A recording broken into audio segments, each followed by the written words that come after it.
सबसे बड़ा सवाल है कि आखिर कब तक मुसलमानों को उकसाने, भड़काने और सियासत चमकाने का काम चलेगा। Bureau report, times now Bharat.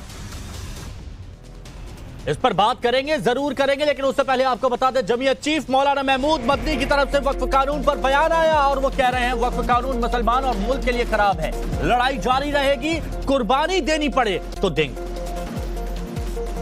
तो मामला वक्फ का नहीं है, मामला पॉलिटिक्स का है।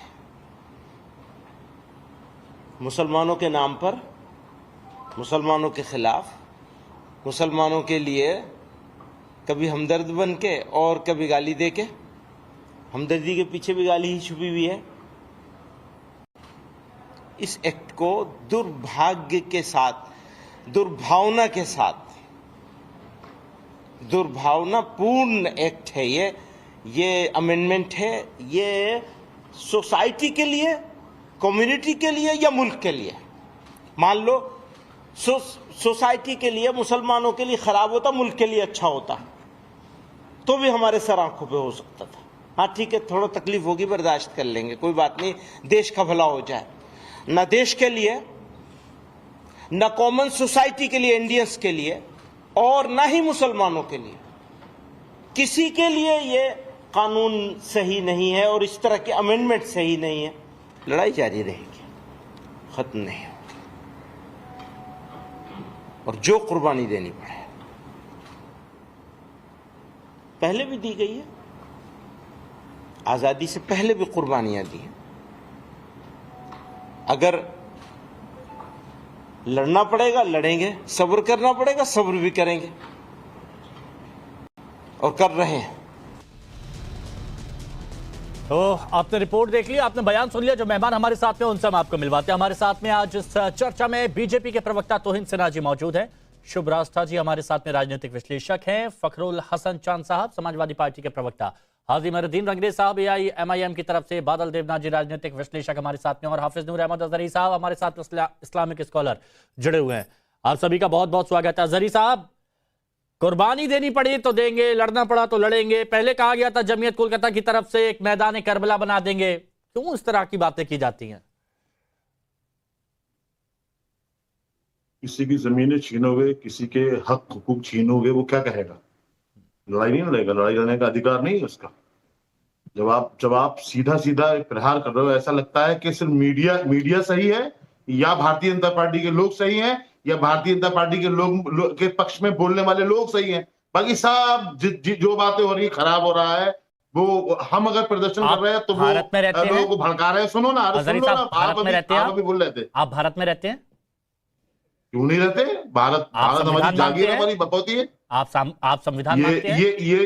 ये सवाल हमसे क्यों आप कर रहे हो? संविधान उसकी वजह बता रहा हूं, बता तो दीजिए। उसकी वजह बता रहा हूं, बता तो दीजिए। हम तो मानते ही, हमारी कौम में। अब आप संविधान मानते हैं तो आपने कहा कि अगर आपसे कोई आपकी जमीनें छीनेगा, जैसा आप कह रहे हैं कि कोई आपसे आपकी जमीनें छीनेगा, हम लोग कोर्ट में जाते हैं कि नहीं जाते हैं?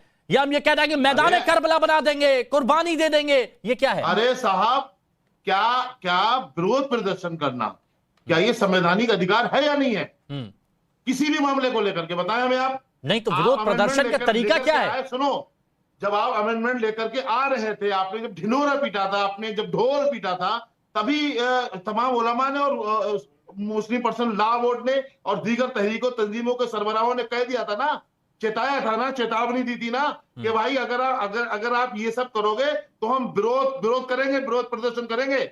तभी बात को मान लेते, कम से कम सड़क पर आ जाएंगे, ये कर देंगे, वो कर देंगे, करके तो देखिए। इस तरह की बातें, ये भड़काने वाली बातों की कैटेगरी में आती है। और ये जब भड़काया जाता है ना, तो भड़काया जाता है तो उसी का रिजल्ट होता है ये मुर्शिदाबाद, जहां लोगों की जान जाती है, आज भी लोग घर छोड़कर कहीं और जाने को मजबूर है। तौहीन सिन्हा जी, तौहीन सिन्हा जी, लोग तो सरकार से भी ये सवाल पूछ रहे हैं, मुर्शिदाबाद की जनता ये सवाल पूछ रही है कि इस तरह की अगर भड़काऊ बयानबाजी होती है, मैदान करबला बनाने की बात होती है, कुर्बानी देने की बात होती है, ईंट से ईंट बजाने की बात होती है, सरकार क्या करती है? उससे पूछ रहे। तौहीन सिन्हा जी, देखिए, बताइए। असादुद्दीन ओवैसी हो या ममता बनर्जी हो, असदुद्दीन ओवैसी हो या ममता बनर्जी हो, इन दोनों को लंबे समय से आग से खेलने की आदत हो गई थी, लेकिन इन दोनों को चेतावनी देना चाहूंगा कि इस बार अगर आग से खेलेंगे तो आग की चपेट से बच नहीं पाएंगे, और ना तो टीएमसी बचेगी और ना इनकी असदुद्दीन ओवैसी की पार्टी बचेगी। ये बिल जो है, ये बिल कानून बन चुका है, दोनों हाउसेस में पारित हुआ है, और इसको किसी भी राज्य सरकार को बीच में मत बोलिए। आपको, आपके हित के लिए आपको चेतावनी दे रहा हूं, क्योंकि कानून जिस प्रकार की भाषा का प्रयोग करते हैं कि ये करबला कर देंगे। अब गुंडागर्दी कहां से हो गई? आपको चेतावनी एक शुभचिंतक के तौर पे, आपने शुरुआत में कहा चेतावनी दी थी हमने, अब अगर वो चेतावनी दे रहे तो गुंडागर्दी हो गई। आपको सिर्फ राजनीति करनी है, लाशों पर राजनीति करते हो, आप बात कर रहे हो। देखिए, चेतावनी और धमकी में एक अंतर होता है। एक शुभचिंतक के तौर पे बता रहा हूं कि जो कानून दोनों संसद के दोनों सदनों से पास होकर, पारित होकर एक कानून बन चुका है, उसके खिलाफ स्ट्रीट प्रोटेस्ट का कोई स्थान नहीं है इस देश में। 10,000, आपको पता होगा, 10,000 40,000 जो केसेस चल रहे थे वक्फ बोर्ड के खिलाफ, उसमें 10,000 केसेस जो हैं वो केवल गरीब मुसलमानों के द्वारा फाइल किए गए। अरे अजहरी साहब, आप तो जानते हैं ना, जब मैं चर्चा करता हूं तो एक एक करके बात सुनता हूं सबकी। प्लीज, ये क्या बीच में फ्रेम पे लाकर के क्यों? अजहरी साहब, आप तो जानते हैं ना, जब मैं चर्चा करता हूं तो एक एक करके बात सुनता हूं, तो प्लीज प्लीज आ रहा हूं आपके पास, आ रहा हूं। देखिए, मैं टीएमसी, मैंने विशेष तौर पे टीएमसी और एआईएमआईएम को कहा था। ये मौलाना साहब कौन है? क्या ये एआईएम को रिप्रेजेंट कर रहे हैं या टीएमसी को रिप्रेजेंट कर रहे हैं? अगर उन दो पार्टियों को नहीं रिप्रेजेंट कर रहे हैं तो फिलहाल जो है इस डिस्कशन में मुझे बोलने दे। बोलिए। देखिए, पिछले 2 दिनों में मुर्शिदाबाद में जो हमने हाल देखा है, ये पूरी तरह से पूर्व नियोजित था। पिछले 10 दिनों से आपको याद होगा ममता बनर्जी किस प्रकार के बयान दे रही थी। आपको याद है, आज से 10 दिन पहले उन्होंने एक सभा में कहा था कि बीजेपी वाले लोग गंदा धर्म को मानते हैं। क्या कहने का अर्थ था उनका? सनातन धर्म गंदा है। इस प्रकार से ममता बनर्जी लोगों को उकसा रही थी। उनके जो लाइब्रेरी मिनिस्टर है बंगाल में, सिद्दीकुल्ला चौधरी, जब एक वक्फ प्रोटेस्ट में वो जाते हैं, उसके बाद वक्फ प्रोटेस्टर्स को कहते हैं कि मुझे सीएमओ का, चीफ मिनिस्टर के ऑफिस से कॉल आया है और वो बहुत खुश है यहां पे टर्नआउट देखकर। तो इस प्रकार से अगर गुंडागर्दी होगी, इस प्रकार से आप कानून व्यवस्था को ठप करेंगे, तो सरकार इस बार आपको ये खुली छूट नहीं देने वाली। मुर्शिदाबाद की बात करी, बंगाल की बात करी, कानून बन चुका है, ये कानून मुसलमानों के हित में है। ठीक है, बादल देवनाथ जी राजनीतिक विश्लेषक है, टीएमसी के समर्थक भी है। बादल देवनाथ जी बताइए, मुर्शिदाबाद की तस्वीरें आपसे छुपी तो होंगी नहीं? पूरी कर लूं। मुर्शिदाबाद की तस्वीरें आपसे छुपी तो होंगी नहीं? ये जो भड़काने का सिलसिला एक के बाद एक हो रहा था, क्या उसी का नतीजा है ये इंसान? सर जी 4:55 से 5:10 हो गया, 15 मिनट मैंने सुना, 10 दिन से चल रहा था। और मैं आपको 1 मिनट टाइम मांगूंगा। 1 मिनट सर, प्लीज। बोलिए सर, प्लीज। रिक्वेस्ट, 1 मिनट मांगूंगा। पहला, मुर्शिदाबाद के बारे में पहले बता दूं, कल 120, आज 155 लोगों को गिरफ्तार किया गया है। परसों से डीजी, एसपी, डीएम सब मुर्शिदाबाद में है। हमारा 2 विधायक, एक सांसद जोंगीपुर में, वो घर घर में जा रहा है। दूसरा बात है, ये जो आपने जोगी जी का भाषण आपने सुनाया, ये जो आदमी का भाषण आपने सुना है, ये पूरे देश के अंदर एनकाउंटर स्पेशलिस्ट और बुलडोजर स्पेशलिस्ट है। और 1 हफ्ता पहले इनके स्टेट में 69,000 शिक्षक भर्ती रद्द हो गया। मतलब आउट ऑफ ट्रैक पर उत्तर प्रदेश में सर पायलट में हूं, ट्रैक पे रखूंगा। 1 मिनट मांगा सर, 1 मिनट मांगा। 69,000 रद्द हो गया। मतलब उत्तर प्रदेश में शिक्षा भर्ती में घोटाला हुआ है। तीसरा, ये जो गिरिराज सिंह और सुकांत मजूमदार 2 मिनिस्टर ने बताया, बंगाल में गिरिराज सिंह क्या कह रहे हैं, हिंदू पलायन कर रहे हैं, और सुकांत मजूमदार बोल रहे हैं ममता बनर्जी बांग्ला को बांग्लादेश बनाने की कोशिश कर रहा है।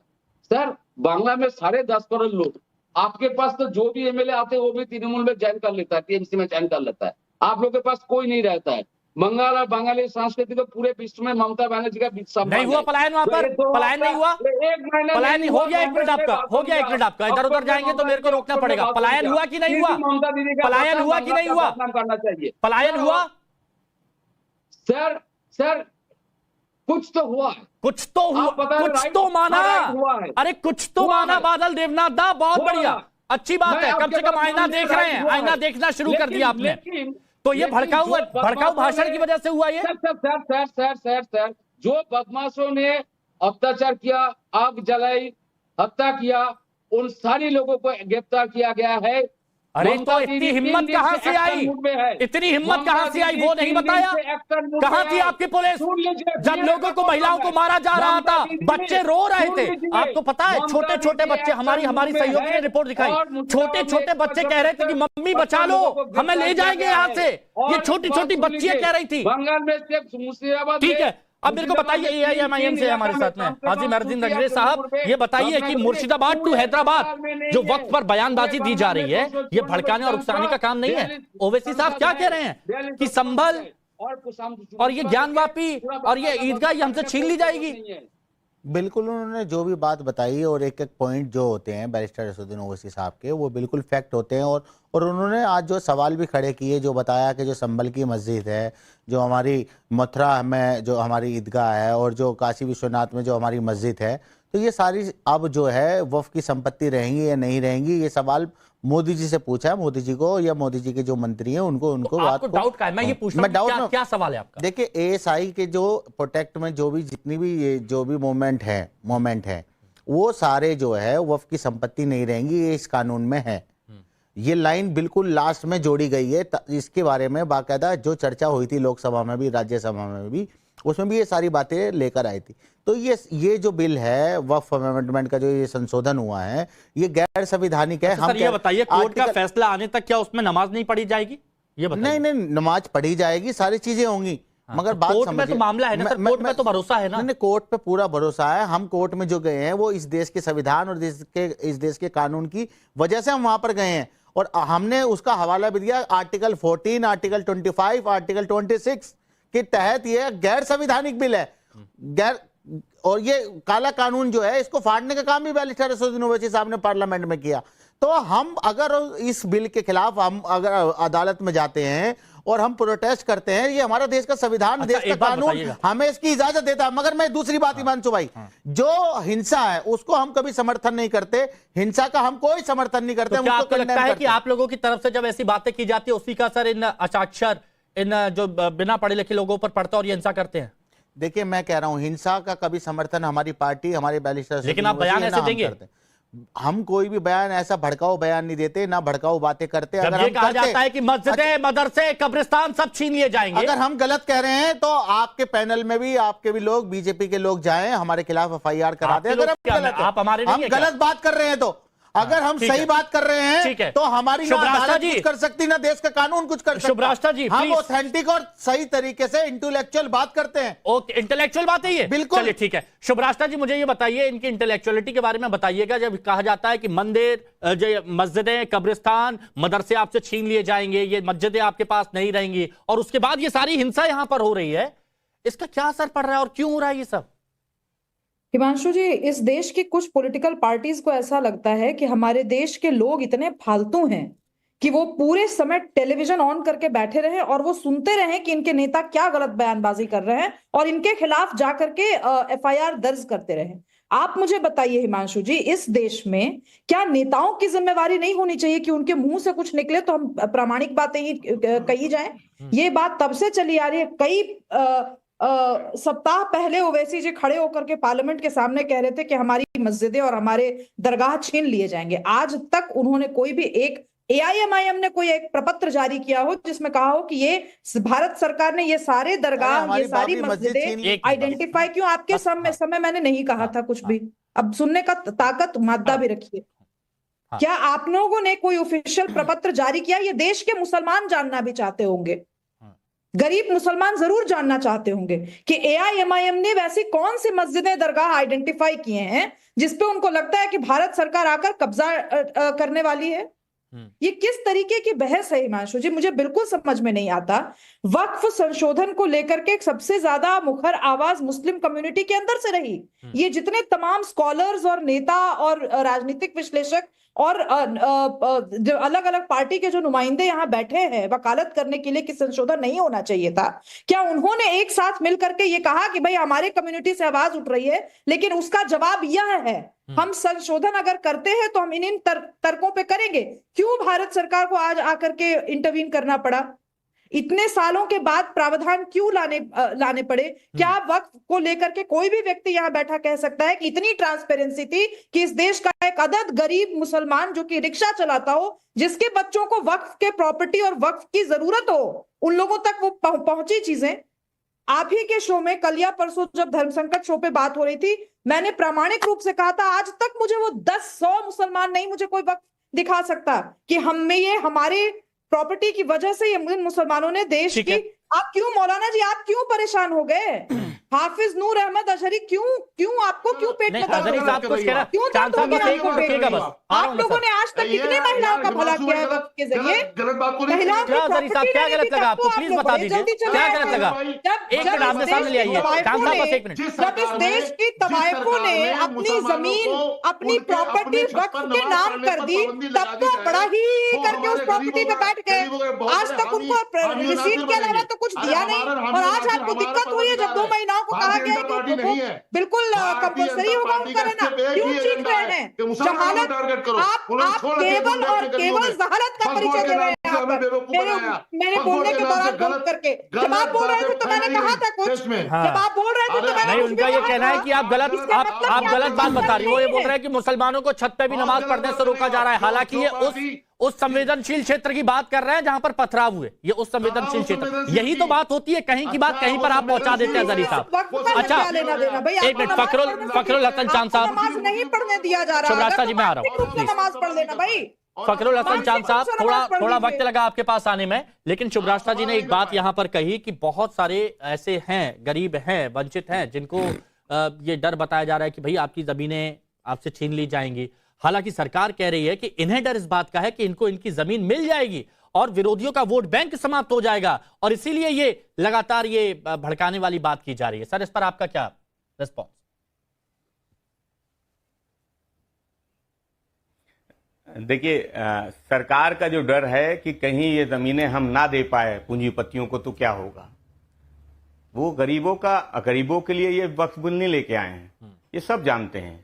और ये बिल आखिर 11 साल की सरकार में क्यों नहीं आया, ये 11 साल बाद क्यों आया? वो इसलिए आया क्योंकि 2024 के लोकसभा चुनाव में आप बहुमत से दूर हो गए।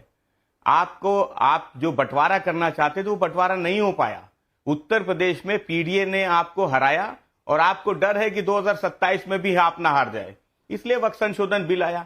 इसमें कोई रॉकेट साइंस नहीं है इस बात को समझने की। और हमारे भारतीय जनता पार्टी के मित्र कह रहे थे कि वक्फ संशोधन बिल एक कानून बन गया है, राज्यसभा लोकसभा से पास है। मैं उनकी बात से सहमत हूं, और ये कह रहे थे कि इसको लेके कोई प्रदर्शन नहीं हो सकता, मैं उस बात से भी सहमत हो जाता हूं। तो फिर आप प्लेसेस ऑफ वर्शिप एक्ट जो राज्यसभा लोकसभा से पास है उसको लेके आप क्यों प्रदर्शन करते हैं? उसको लेके आप क्यों बड़ी बड़ी बातें करते हैं? आप क्यों उसको मानने को तैयार नहीं? इस देश का संविधान वो सभी को असहमति का अधिकार देता है, और उस असहमति के अधिकार पे ही 1991 के प्लेसेस ऑफ वर्शिप एक्ट की वैधता को भी चुनौती दी गई है, और वक्फ संशोधन बिल की वैधता को भी चुनौती दी गई है। इसलिए ये देश का संविधान है, बाबा साहब का संविधान है। ये सवाल उलझ ना जाए, इसलिए सीधे पूछ लेता हूं, बताइए। जाती है, मानते नहीं है। तोहिन सिन्हा जी, मैंने देखे, जब मैंने 2 विशेष लोगों का नाम लिया था, सादुद्दीन ओवैसी और ममता बनर्जी, इनके फितरत में ऐसा है ही नहीं कुछ कि ये शांतिपूर्वक प्रदर्शन करा सकते हैं। ये हिंसा भड़काने में माहिर हैं, इसीलिए इनका कोई भी प्रदर्शन इनकी बातों के द्वारा, इनके ये जो जहर उगलते हैं उसके बाद कोई भी प्रदर्शन शांतिपूर्वक रहने लायक नहीं रहता है। इसलिए विशेष तौर पे मैंने 2 लोगों का नाम लिया था कि ये सावधान रहे, इस बार दोबारा दंगा ना भड़काए। बिल्कुल आप शांतिपूर्वक प्रदर्शन कीजिए, महात्मा गांधी की तरह आप कीजिए, एक जगह पर बैठिए, आप आमरण अनशन करिए, कोई नहीं रोकेगा आपको। मुझसे सवाल पूछ रहे थे, मैं हिमांशु भाई इनकी जवाब दे दूं। आज तक देश की आजादी से लेकर अभी तक जितने भी प्रोटेस्ट हुए, सवाल का जवाब दे दूं, मैं सवाल का जवाब दे दूं। हम बोल दीजिए। मैं कह रहा हूं कि ये कह रहे हैं कि बार बार टीएमसी के बारे में और एमआईएम के बारे में कह रहे हैं कि एमआईएम जो है प्रोटेस्ट करती है, दंगा करती है।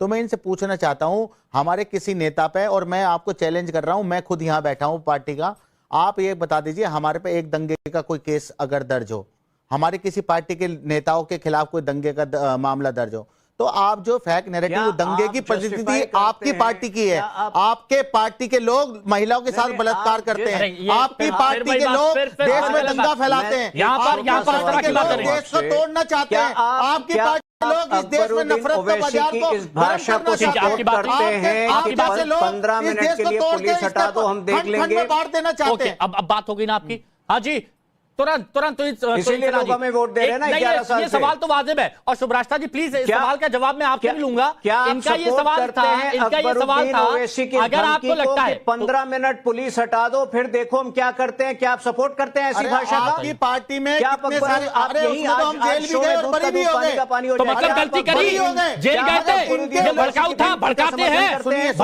बोलेंगे आप। पार्टी के लोग जो लगातार नितेश राणा और नवनीत राणा लगातार मुसलमान